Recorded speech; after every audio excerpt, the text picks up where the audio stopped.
दया शांति तुष्टि पुष्टि क्रिया उन्नति बुद्धि और तितिक्षा री, ये धर्म की 13 पत्नियां हैं। इन 13 गुणी को जीवन में जब हम उतारेंगे, पहला गुण है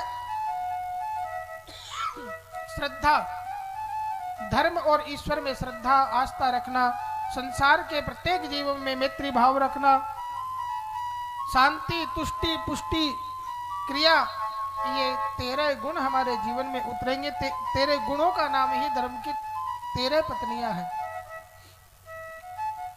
एक अग्नि को दी, एक पितृगण में 16वीं सती का विवाह शिव जी के संग में हुआ।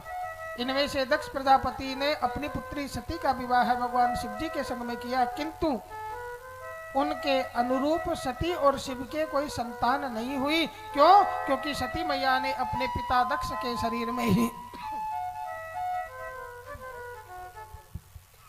चेंज करवा लो, ये चेंज कर दो, दूसरा लगा दो। शिव और सती के अनुरूप उनके यहाँ कोई संतान नहीं हुई, क्योंकि शिव बाबा के अपमान के कारण सती ने योगाग्नि में अपने शरीर को त्याग दिया, इसलिए उनके कोई संतान नहीं हुई। विदुर जी ने मैत्रेय जी से पूछा, परीक्षित जी ने सुखदेव जी से पूछा कि गुरुदेव, शिव जी तो दक्ष के दामाद हुए कि जब सती का विवाह शिव के संग में हुआ, तो फिर किस कारण से शिव जी ने दक्ष से द्वेष किया? क्या कारण है जिससे दक्ष से द्वेष हुआ? तो मैत्रेय जी कहते हैं कि प्रजापतियों के यज्ञ में प्रयागराज में देवताओं का ब्रह्म सत्र हुआ। उस ब्रह्म सत्र में शिव बाबा को अध्यक्ष बनाया गया और दक्ष प्रजापति भी वहां पर आए।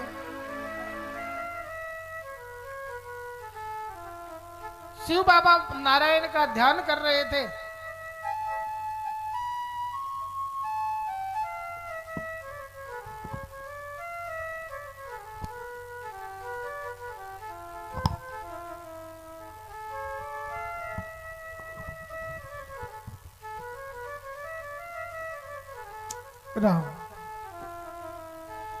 शिव बाबा ध्यानस्थ बैठे थे और ध्यानस्थ बैठ करके शिव बाबा नारायण का ध्यान कर रहे थे। वहां पर प्रजापति दक्ष आए, देख करके सभी, क्योंकि दक्ष को ब्रह्मा जी ने सर्वगुण संपन्न समझ के प्रजापतियों का अधिपति बनाया और बड़ अधिकार दक्ष जब पावा उर अभिमान तासु उर आवा। नहीं को अस जन्मा जगमाही प्रभुता पाही जाहि मदनाई। कौन ऐसा है जिसको पद पाकर के, प्रतिष्ठा पाकर के, धन पाकर के अहंकार अभिमान नहीं हो? तो महाराज जब दक्ष को प्रजापति बनाया गया, आए सभा में देख करके सभी उपस्थित देवगण दक्ष के सम्मान में खड़े हो गए, परंतु शिव बाबा नारायण का ध्यान करने के कारण वहीं ध्यानस्थ बैठे रहे, नहीं उठे। एक बात मैं आपको निवेदन करूं, जो अहंकारी व्यक्ति होते हैं, अभिमानी व्यक्ति होते हैं, उनका यही काम रहता है कि जहां मैं जाऊं लोग हमारा सम्मान करें। हमारे वो ये नहीं देखते कि सम्मान में खड़े कितने हुए हैं, वो ये देखते कि कौन हमारी तरफ के हमारे लिए कैसा व्यवहार कर रहा है। इसलिए तो अभिमान के कारण ही दक्ष के सम्मान में जो खड़े हुए उनकी ओर दक्ष का ध्यान नहीं गया। शिव जी बैठे रहे तो तुरंत उनकी ओर ध्यान चला गया और शिव जी भगवान के ध्यान में मग्न थे, इसलिए ध्यान नहीं दिया, देखा नहीं। क्रोध आया कि मेरा अपमान किया है और क्रोधित होकर के भगवान शिव की निंदा करते हुए दक्ष कहने लगे, श्रूयतां ब्रह्मर्षयो में सहदेवासहाग्नये साधूनां ब्रुवतो भृतं न अज्ञानात् न च मत्सरात्। देवताओं और अग्नियों के सहित समस्त महर्षिगण मेरी बात को ध्यान से सुनिए। न अज्ञानात् न च मत्सरात्, मैं अज्ञान में नहीं बोल रहा हूं, मैं द्वेष में नहीं बोल रहा हूं, बल्कि मैं तो शिष्टाचार की ही बात करता हूं। नाक गुस्से के मारे लाल हो रहा है, नाक फूली जा रही है, आंखें लाल हो रही है, चेहरे में कंपन है, लेकिन फिर भी कहते हैं न अज्ञानात् न च मत्सरात्। मैं क्रोध में नहीं कह रहा, अज्ञान में नहीं कह रहा, द्वेषवश नहीं कह रहा, मैं तो शिष्टाचार की ही बात करता हूँ। अयम तु लोकपाला नाम यशकनो निरपत्रप।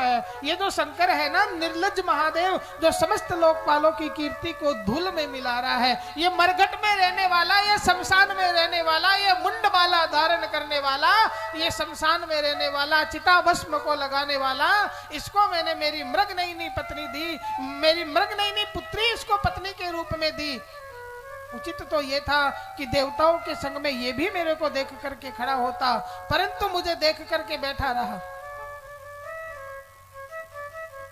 मैंने पत्नी के रूप में इसको मेरी मृगनयनी पुत्री दी, क्या ये इस योग्य था? देखो इस प्रकार से निंदा करने लगे दक्ष, शिव बाबा की। दक्ष कहता है शिव बाबा शमशान में रहते हैं तो देखिए, संत लोग जो होते हैं ना, निंदा में भी स्तुति देखते हैं, अपमान में भी सम्मान की भावना मानते हैं। शमशान क्या है? ये संपूर्ण संसार ही तो एक शमशान है। शमशान का अर्थ है संपूर्ण जगत, और शिवजी संसार के प्रत्येक कण कण में भगवान का वास है। शंकर आशुतोष है। शिव बाबा के दरबार में जाने के लिए ये नहीं देखना पड़ता कि रात है कि दिन है। भगवान राम के दरबार में जाओगे, बाहर हनुमान जी बैठे रहते हैं घोटा लेकर के, कहेंगे भैया तुमने राम जी की जैसी मर्यादा हो, राम जैसा पितृ प्रेम, पुत्र प्रेम, राम जैसा भ्रातृ प्रेम, राम जैसा पत्नीव्रत धर्म का तुम्हारे जीवन में स्थान है तो ही आप मंदिर में आने के अधिकारी हो, नहीं तो घोटा लगा के बाहर से ही भगा देते हैं। कृष्ण के मंदिर में जाओगे तो भगवान कृष्ण कहते हैं कि पहले साड़ी पहनो, कान में बाली पहनो, नाक में बाली पहनो, इसका मतलब है गोपी बनो। गोपी का मतलब है गोपी ही भक्ति रसम पिबती थी गोपी। कन्हैया के मंदिर में आने से पहले अपनी इंद्रियों को भक्ति रस में डुबो, तब तुम कृष्ण की पूजा के अधिकारी हो। लेकिन मेरे भोले बाबा तो इतने भोले हैं, भरी सर्दी में कोई एक पानी रो लोटो चढ़ावो तो ही की नहीं बोले, लंगड़ो आवत तो ही नहीं कहे, भिखारी आवत तो ही की नहीं कहे। और तो छोड़िए, जो भूत प्रेत जिनको दुनिया ने टाल रखा है, वो भी शिवजी ने अपने दरबार में उनको भी स्थान दिया। बोले तुम्हारा सबका सम्मान है, सबके लिए 24 घंटे में जब आपकी मर्जी हो तब चले जाइए। 12 बजे बाद में राम के और कृष्ण के दर्शन दिन में नहीं कर सकते, रात्रि 12 बजे बाद में दर्शन करने की इच्छा हो तो नहीं कर सकते, पटबंद हो जाता है। लेकिन शिवजी कहते भैया हमारे तो 24 घंटे खुला है, जब तुम्हारे मन में हो तभी आ जाना। दक्ष ने ऐसा पता नहीं क्या क्या शब्द कहे, परंतु शिव बाबा तो कुछ नहीं बोले और ध्यान लगाकर बैठे। बोले भैया पूरी भागवत कथा हो जाएगी ना तब ही हम तो उठेंगे, इससे पहले कुछ नहीं बोलना है। महात्मा बुद्ध किसी नगर में भिक्षा लेने के लिए जा रहे थे, तो वहां उस नगर में एक आदमी बड़ा क्रोधी था। जब भी वह किसी ब्राह्मण को, किसी संत को, किसी याचकों को देखता तो उसका क्रोध बहुत बढ़ जाता। महात्मा बुद्ध को देख करके क्रोध भी भर गया और कहने लगा कहां से चले आते हैं भिक्षा लेने, कोई काम धंधा तो है नहीं, बस दो भिक्षा दो। महात्मा बुद्ध हंस रहे हैं। अब उस आदमी ने ऐसे ऐसे अपमान करना प्रारंभ किया। उसके पश्चात बोलते बोलते थोड़ा हल्के शब्दों का प्रयोग करने लगा और भद्दे शब्दों के बाद में भी गाली बकने पर उतारू हो गया। ऐसे पता नहीं कैसे कैसे कठोर शब्द शिव महात्मा बुद्ध को उस व्यक्ति ने कहे, परंतु और जब थक करके खुद ही रुक गया और बोलना नहीं जा रहा, तो महात्मा बुद्ध ने कहा और भी यदि कुछ बाकी रह गया तो बोल लो। वह व्यक्ति कहता है महाराज बस मेरे को जो बोलना था बोल लिया, और दे दो गाली 2-4 मन में और संतुष्टि मिल जाएगी। बोले नहीं, देना था सो दे दिया। बोले हाँ दे दिया। तो बोले आजकल तो हमने भिक्षा लेना ही बंद कर दिया है, जब इस तो तेरा तुझको अर्पण क्या लागे मेरा। ऐसे शिव बाबा को पता नहीं दक्ष ने क्या क्या कहा, परंतु शिव बाबा उठे ही नहीं, हिले ही नहीं। और ध्यान देना, निंदा उसी की होती है जिसमें कुछ गुण होते हैं। और निंदा हमारी जो करे मित्र हमारा होए, साबुन निकाले गांठ की और मैल हमारा धो। निंदक से घबराना नहीं चाहिए, क्योंकि निंदक ही आपका सच्चा मित्र है। वह आपको आपकी कमी बताता है, जिससे आपको उनको सुधारने का अवसर मिलता है।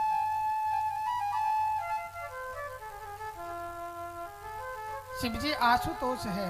एक जल का लोटा चढ़ाओ तो भी प्रसन्न है, बेलपत्र चढ़ाओ तो भी प्रसन्न है, दुर्वा चढ़ाओ तो भी प्रसन्न है, धतूरा चढ़ाओ तो भी प्रसन्न है, और कुछ भी नहीं चढ़ाओ स्वयं ही अर्पण कर दो अपने आप को तो भी शिव बाबा प्रसन्न है।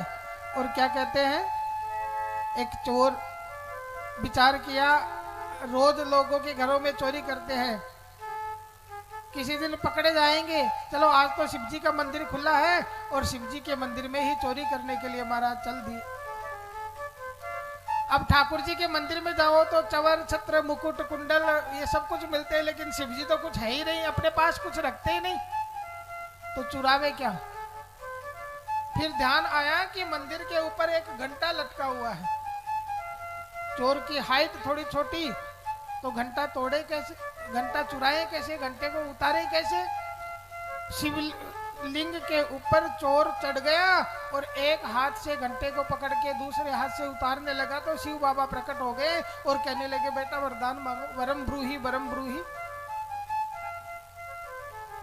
कहते महाराज ये क्या कर रहे हो, मैं यहाँ कोई पूजा वूजा करने के लिए नहीं आया हूँ, मैं तो घंटा चुराने आया हूँ। शिव जी कहते फालतू बात नहीं करने का। अरे भगत जी, कोई बिलपत्र चढ़ाता, कोई दुर्वा चढ़ाता, कोई दूध का गिलास चढ़ाता, कोई भरी सर्दी में ठंडे जल का लोटा चढ़ाता, तूने तो अपने आप को ही चढ़ा दिया। इसलिए शिव बाबा आशुतोष है। यहाँ दक्ष ने कितनी निंदा की शिव जी की, लेकिन शिव जी कुछ नहीं बोले। दक्ष ने अब निंदा करते करते क्रोध क्रोध में कहने लगा, स्त्री का मैसो अस्तपति तरात दक्षो बस्त मुखो चिरात। यहाँ शिव जी को निंदा जो दक्ष ने की वह शिव जी के गण नंदी से सहन नहीं हुई, और दक्ष के शिव जी के गण ने दक्ष को श्राप दे दिया कि जिस मुख से तू निंदा कर रहा है वह मुख तुम्हारा रहे नहीं, और तुम्हारा जो सर है बकरे का सा हो जाए। इस प्रकार से दक्ष को श्राप दिया। शिव बाबा ने सोचा यदि दक्ष ये नंदी यहाँ और रुक गए तो सभा में उपस्थित देवगणों को कहीं क्रोध के कारण श्राप नहीं देते, तो शिव बाबा नंदी को लेकर के अपने कैलाश पर्वत के पर आए हैं। ध्यान देना, जो भगवान का भक्त होता है उसका काम कलेश बढ़ाना नहीं है, वह कलेश नहीं चाहता, वह शांति चाहता है। शिव बाबा नंदी को लेकर के वहां से कैलाश पर आए हैं। अब देखिए, प्रजापतीनां सर्वेषां अधिपत्ये स्मयो अभवत्। अब दक्ष को ब्रह्मा जी ने प्रजापति बनाया, और रामचरितमानस में प्रसंग आता है कि सती मैया से गलती हो गई थी, जिसके कारण सीता जी का वेश बनाया। सिय वेश सती जो कीनते ही अपराध शंकर परिहरी।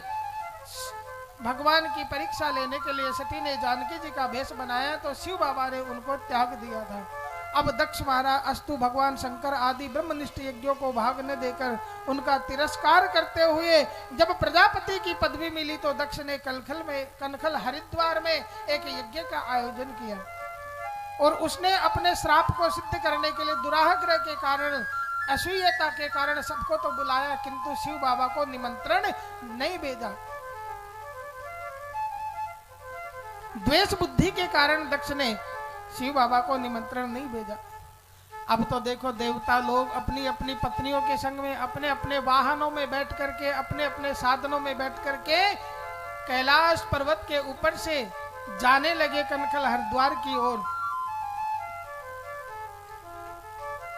माताएं गाना गाती हुई, गीत गाती हुई चल रही है, तो देवताओं की स्त्रियों को गीत गाते हुए जाते देख करके शिव बाबा से सती मैया ने पूछा कि प्रभु ये देवता कहाँ जा रहे हैं।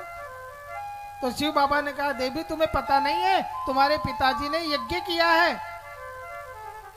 अरे मेरे पिता के यहाँ पर यज्ञ है तो मुझे भी वहां पर जाना चाहिए, हमें भी वहां जाना चाहिए, कोई यज्ञ में सहयोग करना चाहिए, काम करना चाहिए। शिव बाबा कहते, देवी तुमने कहा तो बहुत अच्छा है। पिता भवन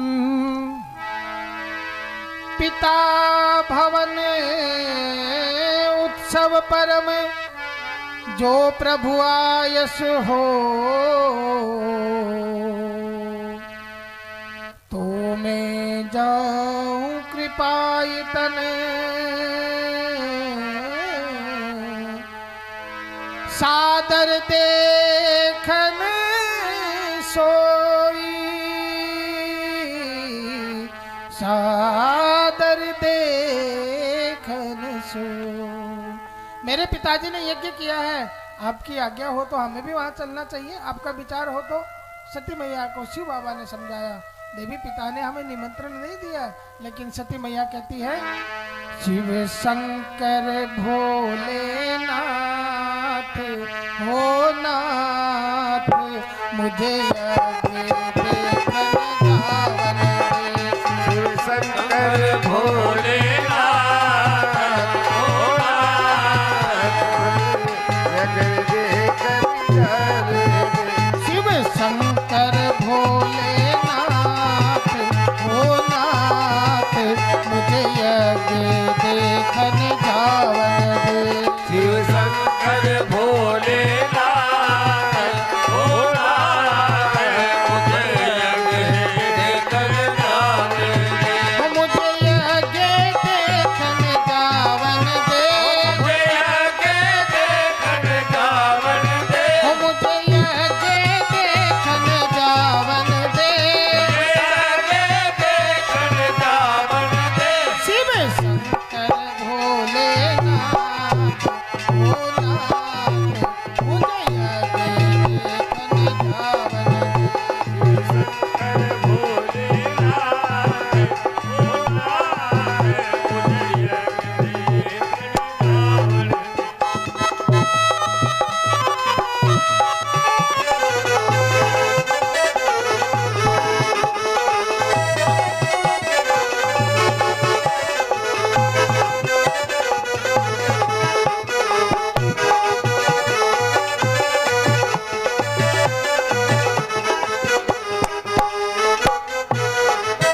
हाँ, मेरे पिता घर यज्ञ भयो है।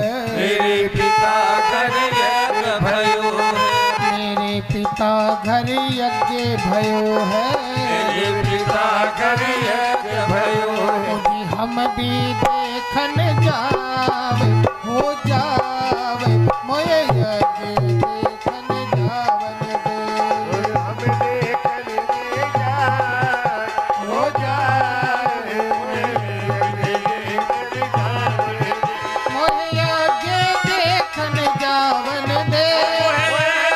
देखन गावन दे। शिव शंकर भोलेनाथ हो नाथ, मोये यज्ञ देखन जावन दे। शंकर भोलेनाथ हो नाथ, मुझे यज्ञ देखन गावन दे।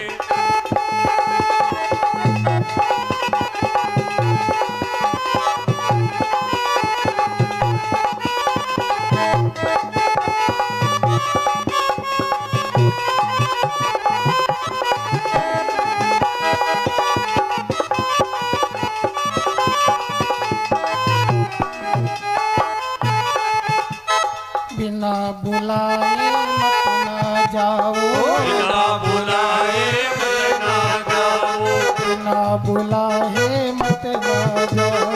बिना बुलाए मैं ना जाऊं। अपना मान घट जाए हो घट जाए, मैं यज्ञ देखन जावन दे। भोलेनाथ हो नाथ, मुझे यज्ञ देखन गावन दे। मोहे यज्ञ देखन जावन दे। यज्ञ देखन गावन दे।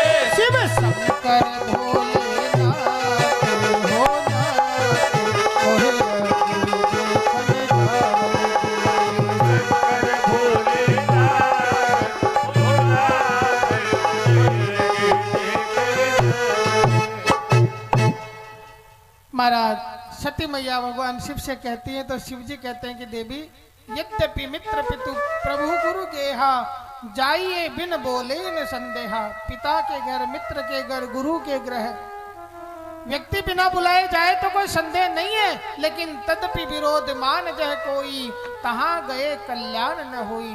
जहां जाने से हमारे से कोई द्वेष रखता हो, किसी को पीड़ा होती हो, किसी को कष्ट होता हो, तो देवी ऐसी जगह जाना उचित नहीं है। जो बिनु बोले जाऊ भवानी, रहे न शील स्नेह न कानी।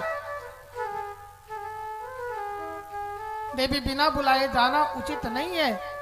आव नहीं आदर नहीं नैनन नहीं स्नेह है, और तुलसी तहा न जाइए चाहे कंचन बरसे में है। बिना बुलाए जाना अच्छा नहीं है देवी। जिसके हृदय में हमारे प्रति स्थान नहीं है, प्रेम नहीं है, आदर नहीं है, सम्मान नहीं है, उस स्थान पर जाना देवी उचित नहीं है। पर घर पग नहीं मेलनो बिना मान मनवार, इंजन आवे रेल को तो सिंगल करे सत्कार। रेलगाड़ी आवे जदी आगे बढ़े, जब गाड़ी रो जो सिंगल है ना सम्मान में झुकेड़ो रहे तो इस गाड़ी आगे बढ़े, नहीं बढ़े। देवी बिना बुलाए जाना उचित नहीं है।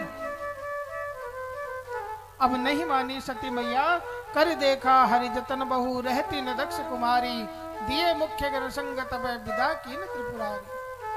बहुत समझाया भांति अनेक संभ समझावा, भाव विवश न ज्ञान और आवा। शिव बाबा ने समझाया, परंतु सती मैया के मन में बस एक ही हट पड़ गया कि मुझे पिता के यहाँ जाना है।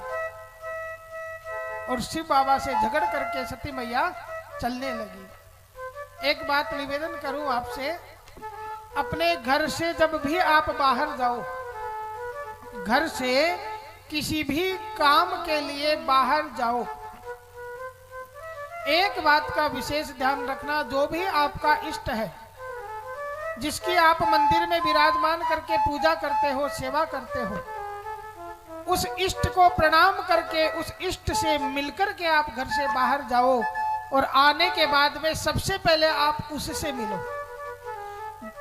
इससे क्या होगा, आपका कार्य भी सिद्ध होगा, आपकी यात्रा भी सफल होगी।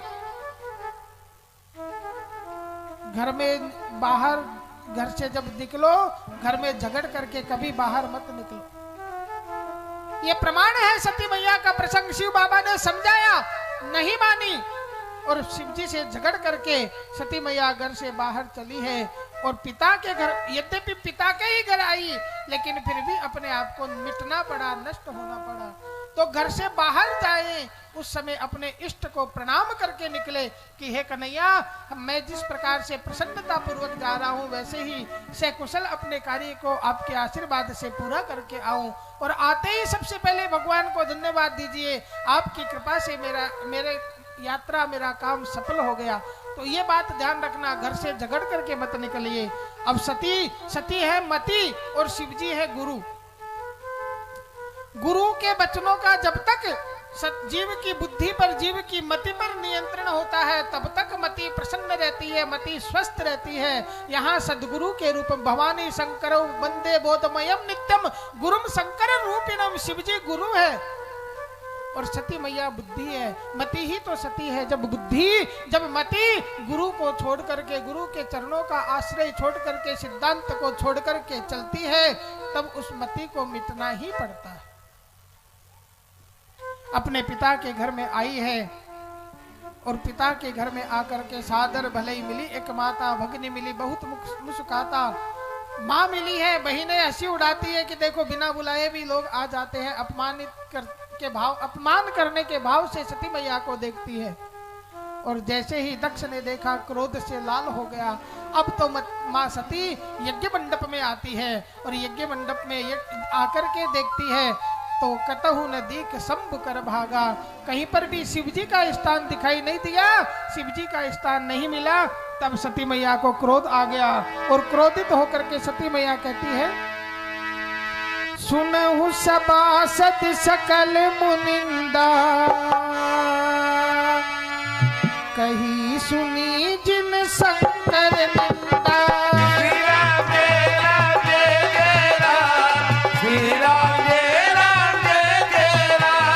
सुनहु सभासद सकल मुनिंदा, कही सुनी जिन शंकर निंदा।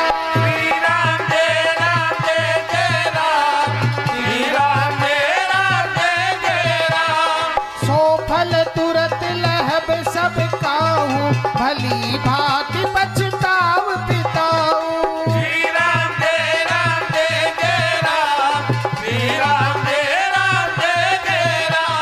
शंभु शक्र श्रीपति अपवादा, सुनिए तहाँ जस अचमर जादा।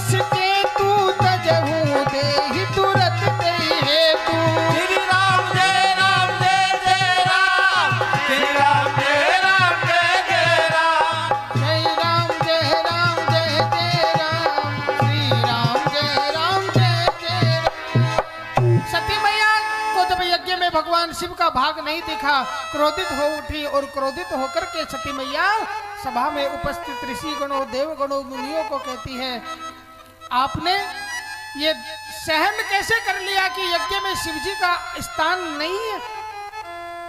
अरे मेरा पिता तो मंदमती है, जिसने इस अभिमान के कारण कि मेरा ये शरीर उनके शुक्र से उत्पन्न है, इस अभिमान के कारण शिव जी का अपमान किया।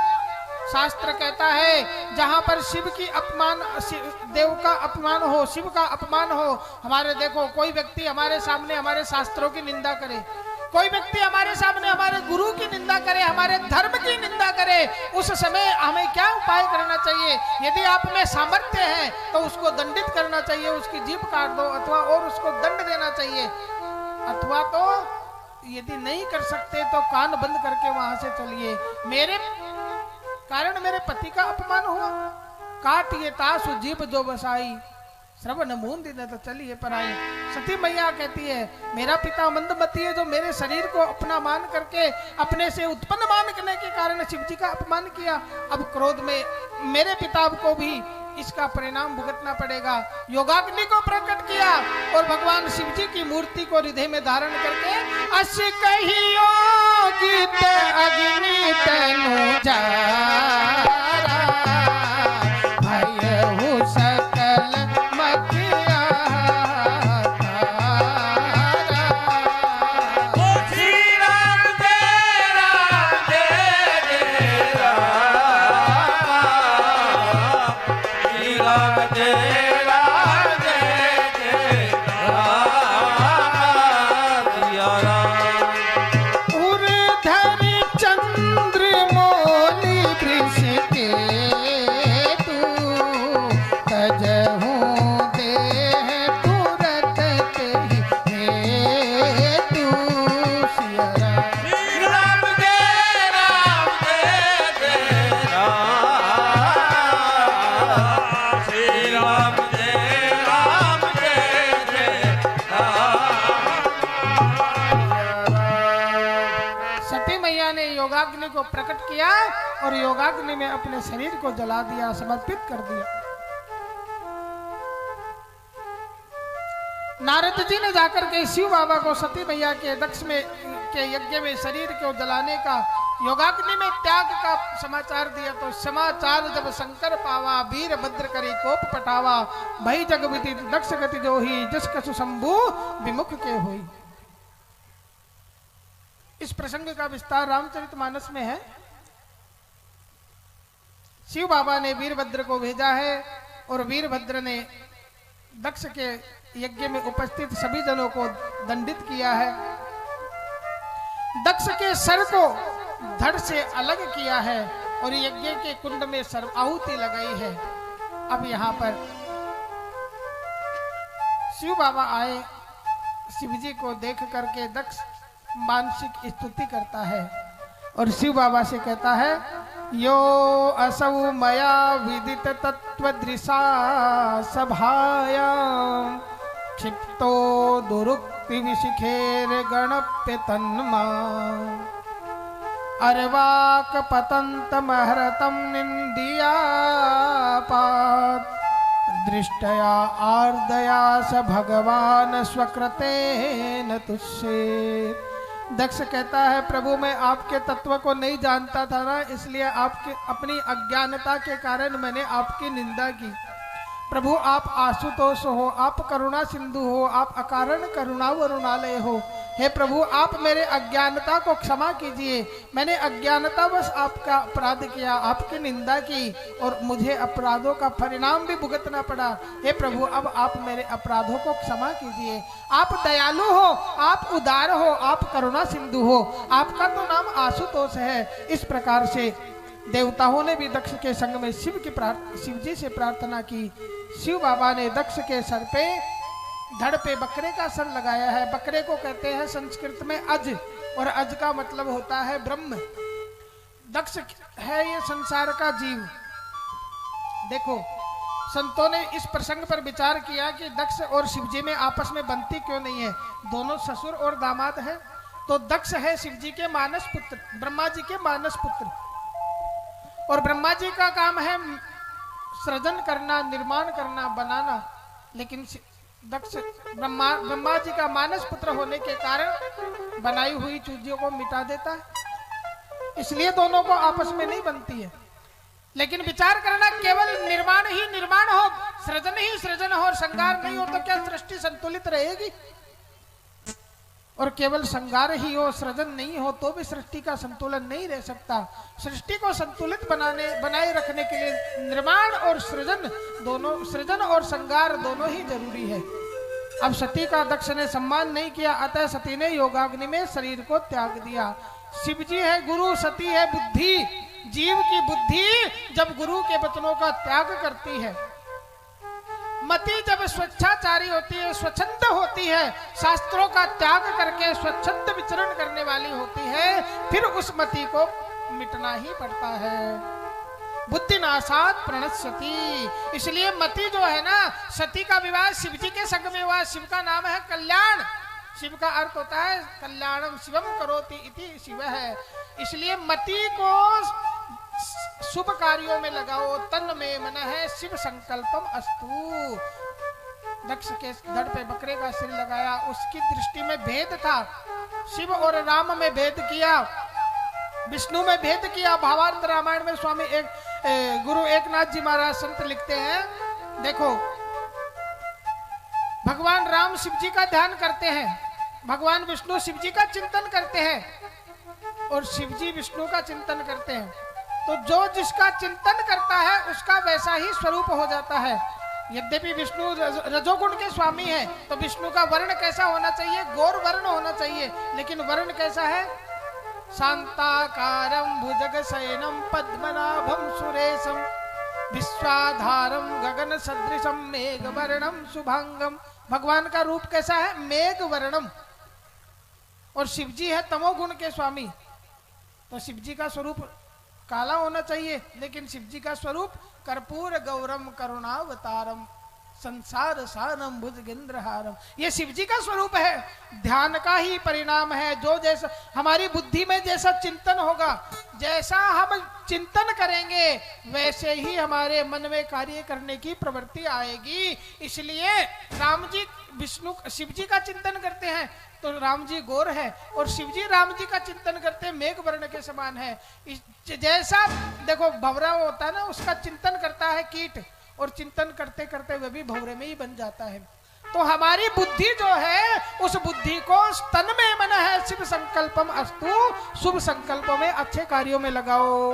अब दक्ष का यज्ञ सफल नहीं हुआ, इसका कारण देखिए क्यों? क्योंकि दक्ष ने ईर्ष्या से भरी हुई बुद्धि को लेकर के, अभिमान से भरे हुए मन को लेकर के, अभिमान से भरे हुए हृदय को लेकर के किसी को अपमानित करने की भावना से यज्ञ किया। और वह यज्ञ जिसमें किसी का अहित छुपा हो, वह कर्म जिसको करने से किसी का अहित होता हो, ऐसी भावना रख करके किया गया यज्ञ कभी सफल नहीं होता है। गीता में भगवान श्री कृष्ण 16वें अध्याय के 23वें श्लोक में कहते हैं कि यह शास्त्र विधिम उत्सृज्य वर्तते काम कारत है, नैसे सिद्धिम आपनोति न सुखम न पराम गतिम। बुद्धि में ईर्ष्या भाव रख करके, मन में कपट भाव, द्वेष भाव, अहम भाव रख करके किया गया यज्ञ शास्त्र विधि के विपरीत है। यज्ञ का मतलब होता है सर्वे भवन्तु सुखिनः, सर्वे सन्तु निरामया, सर्वे भद्राणि पश्यन्तु मा कश्चित् दुःख भाग भवेत्। इस उदात्त शुभ संकल्प के साथ किया गया शुभ कर्म ही हमारा सफल होता है। ये शास्त्र विधि के अनुकूल है, शास्त्रानुकूल है। और किसी को अपमानित करना, अहित करने की भावना यह शास्त्र के विपरीत है। इस प्रकार की भावना लेकर के हम करेंगे, वह कर्म हमारा सफल नहीं हो। इसलिए सत्कर्म करते समय, साधना करते समय, भजन करते समय, दान करते समय मन में एक ही बात रहे, तन में मन है शिव संकल्पम अस्तु, मेरा मन कल्याणकारी हो, हमारे द्वारा किए गए कर्म से विश्व का कल्याण हो।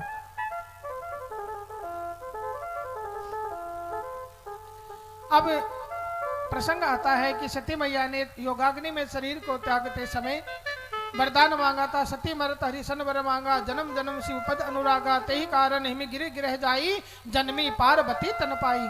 शिव बाबा को पाने के निमित्त योगाग्नि में शरीर को त्याग किया था, तो हिमालय के घर में पार्वती के रूप में जन्म लेती है। किसी ने पूछा जो योगाग्नि में शरीर त्यागता है उसका जन्म नहीं होता, तो शिव सती का जन्म क्यों हुआ?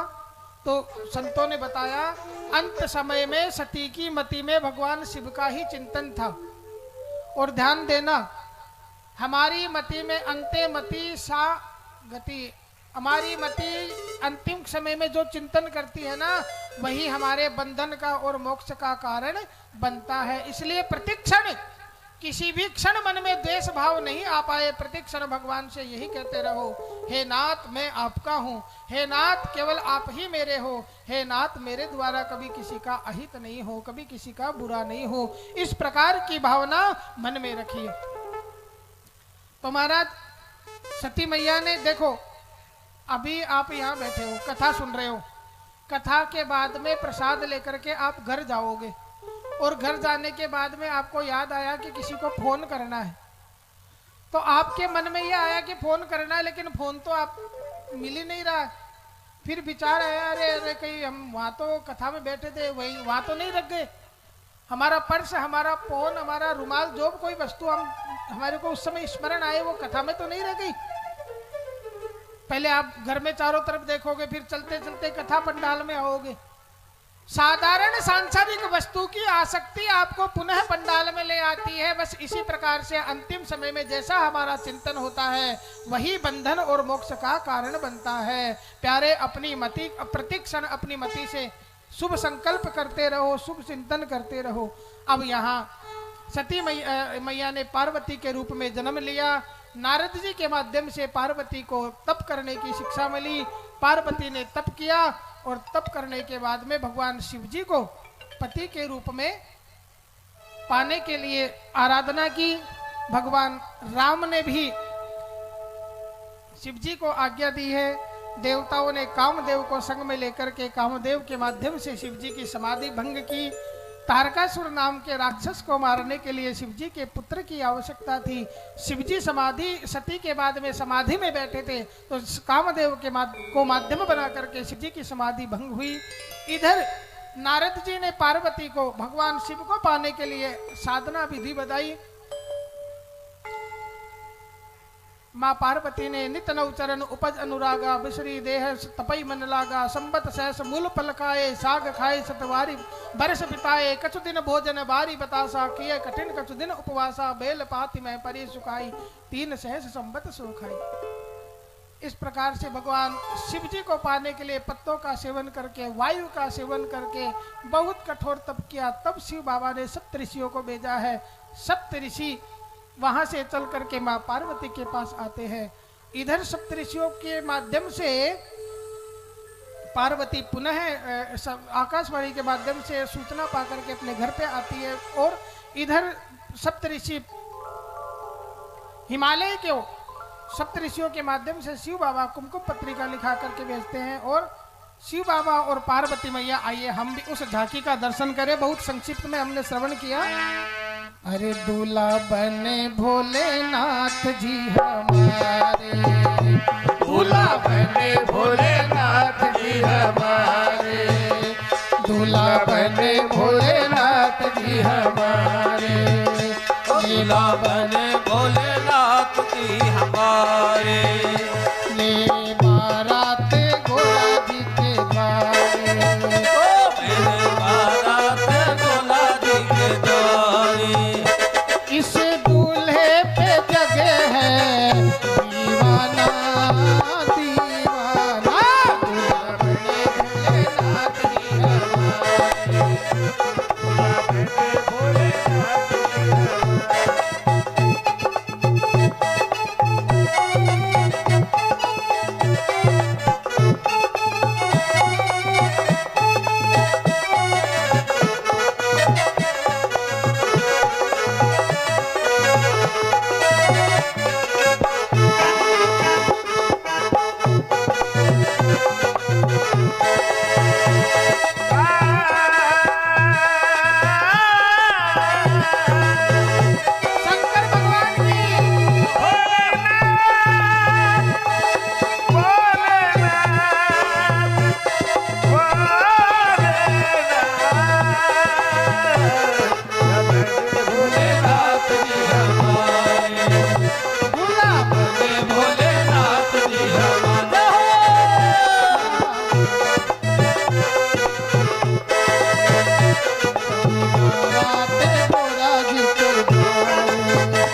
को। और भूत प्रेत कैसे बोलते हैं?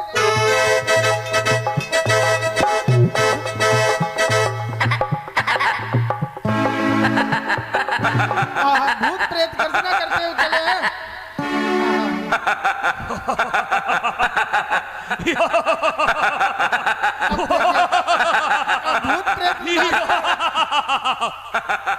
भूत प्रेत नाचते हुए चल रहे हैं। और कैसे? बने भोलेनाथ जी भोलेनाथ जी वो हमारे हमारे हमारे हमारे हमारे हमारे हमारे चली बारात गोरा जी के द्वारे, चली बारात गोरा जी के द्वारे, इस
एक तरफ सामने करो और बाकी थोड़ा सा इनको दिखने दो, है ना।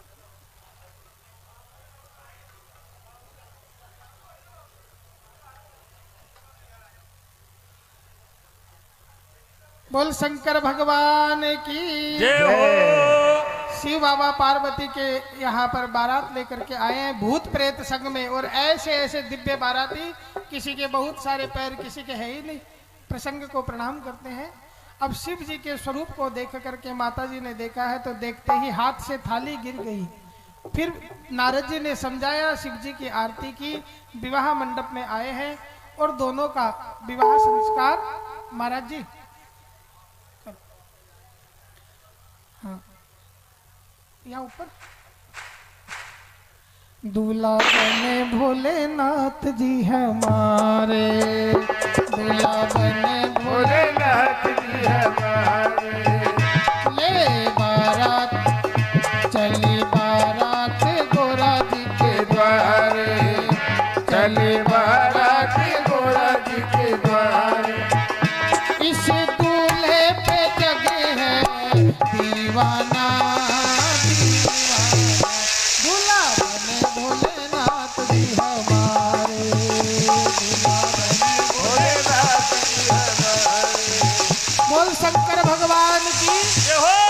दोनों की विवाह विधि संपन्न हुई। अब भोजन के बाद में बाराती चलने लगे तो माता पार्वती को माता सुनैना गोद में बिठाती है और क्या कहती है, चले हो के विदा जो बाराती, गोरा को माँ समझाती, ओ गोरा को माँ समझाती, गोरा को माँ समझाती।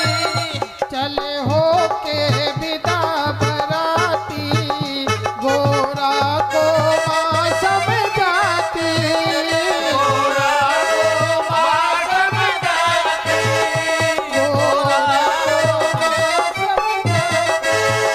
बेटी सुखी सदा ही रहना, रहे अमर सुहाग की जोड़ी, रहे अमर सुहागन जोड़ी, रहे अमर सुहागन जोड़ी। बेटी सदा सुखी तुम रहना, रहे सदा सुहागन जोड़ी, रहे सदा सदा सुहागन जोड़ी, रहे सदा सुहागन जोड़ी। ये बाराती बेसुमार दिए सबको बेसुमार, ये बाराती बेसुमार दिए सबको बेसुमार, घूमे कर बाके सारे नगराना नगराना, दूल्हा बने भोलेनाथ जी हमारे, दूल्हा बने भोलेनाथ जी हमारे, चली बाराते गोरा जी के द्वारे, चली बाराते गोरा जी के द्वारे, चली बाराते गोरा जी के द्वारे, चली बाराते गोरा जी के द्वारे, चली बाराते गोरा जी के द्वारे, दूल्हा बने भोलेनाथ जी हमारे, चली बाराते गोरा जी के द्वारे, इस दूल्हे पे जगे है दीवाना।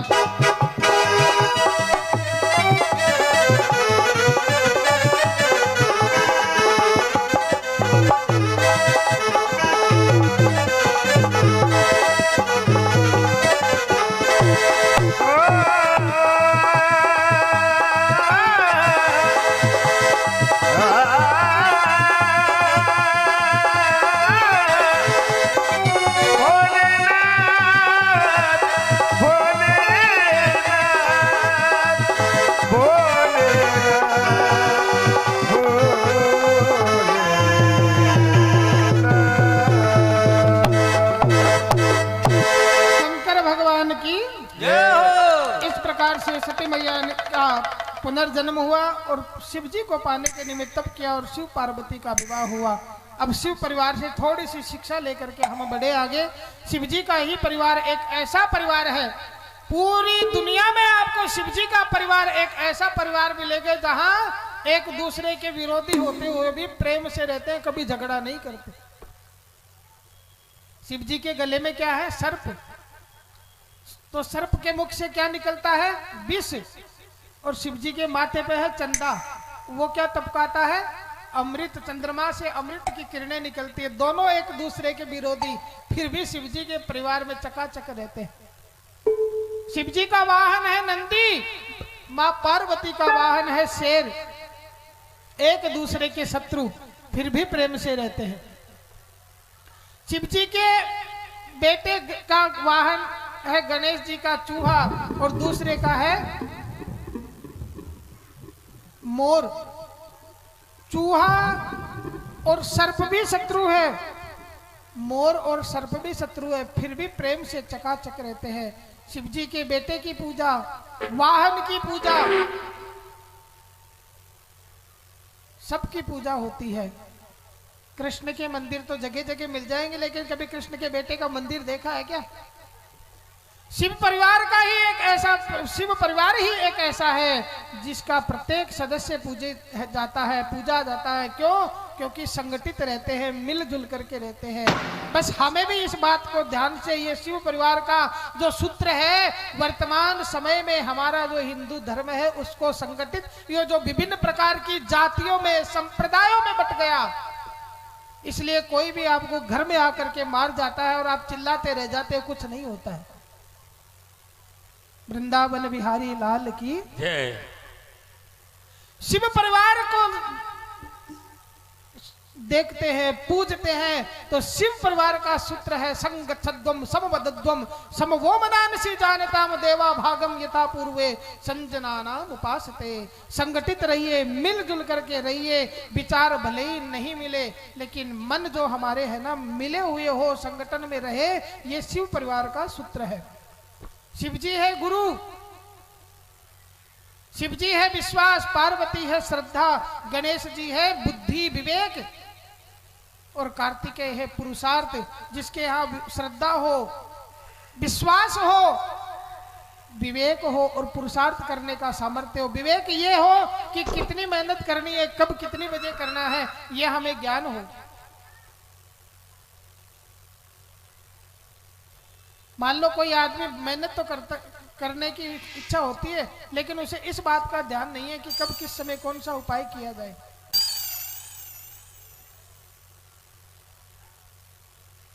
तो पड़ोसी के घर में खुदाली लेकर के पहुंच गया, बोले क्या? बोले मेरा तो नियम है 2 घंटे मेहनत करके ही मैं तो खाना खाता हूं।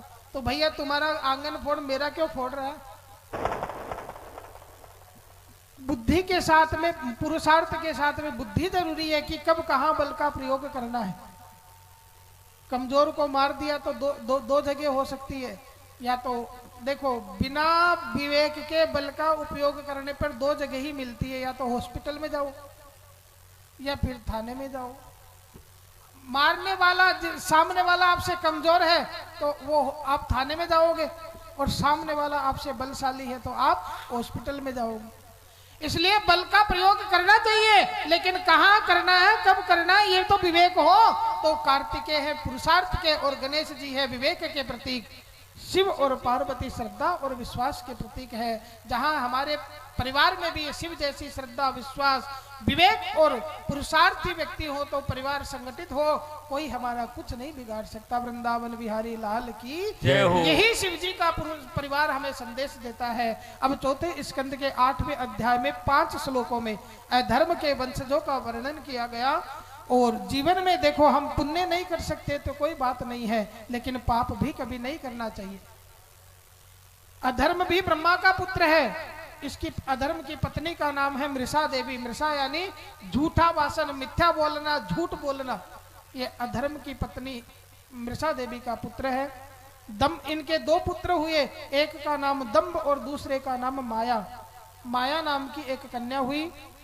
दम्भ का पुत्र लोभ और लोभ का पुत्र है क्रोध। क्रोध की पुत्री है दुरुक्ति। दुरुक्ति अर्थात कर्कशा वाणी, कटु वाणी। जीवन में देखो, 2 चीज हमेशा मीठी होना तो ही अच्छी लगती है। कौन कौन सी?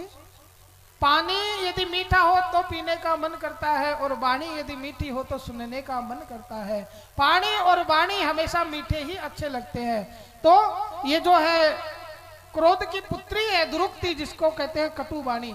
जीवन में वाणी का प्रयोग बड़ी सावधानी से करना चाहिए। ऐसी बानी बोलिए मन का आपा खोए, ओरन को शीतल करे आपहु शीतल होए।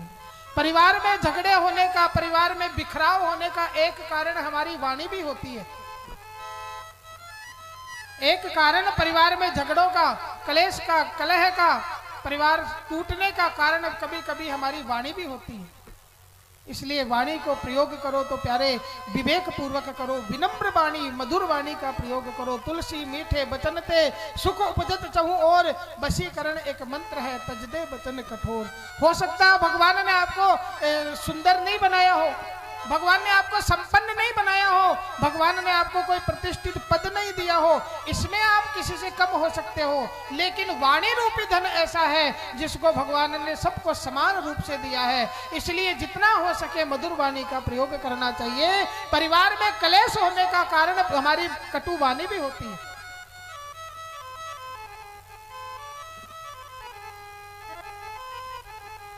श्रीमान जी आए दुकान से काम करके, तो श्रीमती जी ने कहा देखो आज है ना मंगलवार है, तो मैंने आपके लिए दाल चूरमा बाटी और गट्टे की सब्जी चकाचक भोजन बनाया है,